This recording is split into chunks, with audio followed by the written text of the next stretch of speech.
A Revolução Industrial foi um conjunto de mudanças tecnológicas com profundo impacto no processo produtivo e nível econômico e social.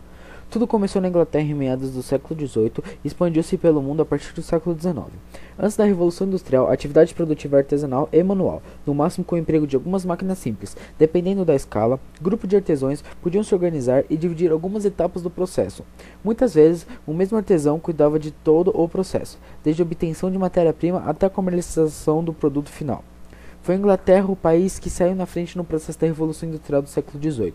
Este fato pode ser explicado por diversos fatores. A Inglaterra possuía grandes reservas de carvão mineral em seu subsolo, ou seja, a principal fonte de energia para movimentar as máquinas e as locomotivas a vapor. Antes da fonte de energia, os ingleses possuíam grandes reservas de minério de ferro, a principal matéria-prima utilizada neste período.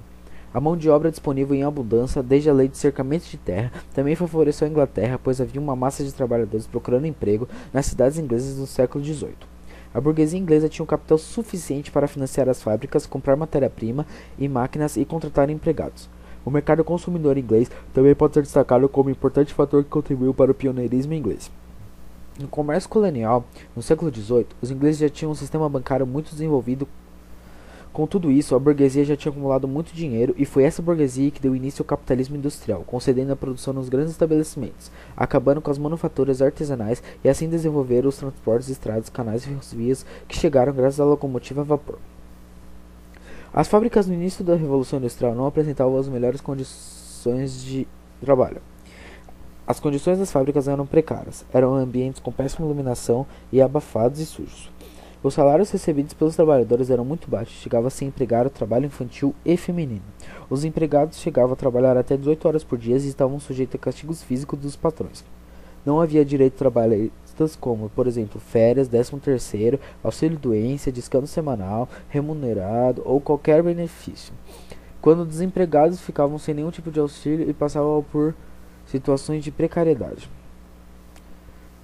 Houve uma revolta, e um dos episódios mais importantes foi o movimento ludista. Reclamações contra as máquinas inventadas após a Revolução para poupar a mão de obra já eram normais.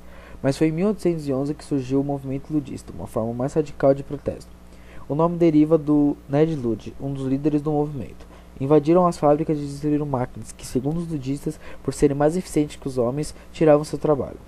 Os manifestantes sofreram uma violenta repressão. Foram condenados à prisão, à deportação e até à forca. Os ludistas ficaram lembrados como os quebradores de máquinas. Anos depois, os operários ingleses mais experientes adotaram métodos mais eficientes de lutas como a greve e o movimento sindical. Após 1830, a produção industrial se descentralizou da Inglaterra e se expandiu rapidamente pelo mundo, principalmente para o noroeste europeu e para o leste dos Estados Unidos. Porém, cada país se desenvolveu em um ritmo diferente, baseado nas condições econômicas, sociais e culturais de cada lugar. A revolução tornou os métodos de produção mais eficientes. Os produtos passaram a ser produzidos mais rapidamente, barateando o processo e estimulando o consumo. Por outro lado, aumentou também o número de desempregados, as máquinas foram substituindo aos poucos a mão de obra humana, a poluição ambiental e o número da poluição sonora. O êxodo rural e o crescimento desordenado das cidades também foram consequências nocivas para a sociedade. Até os dias de hoje, o desemprego é um dos grandes problemas dos países em desenvolvimento. Gerar empregos tem se tornado um dos maiores desafios dos governos no mundo todo.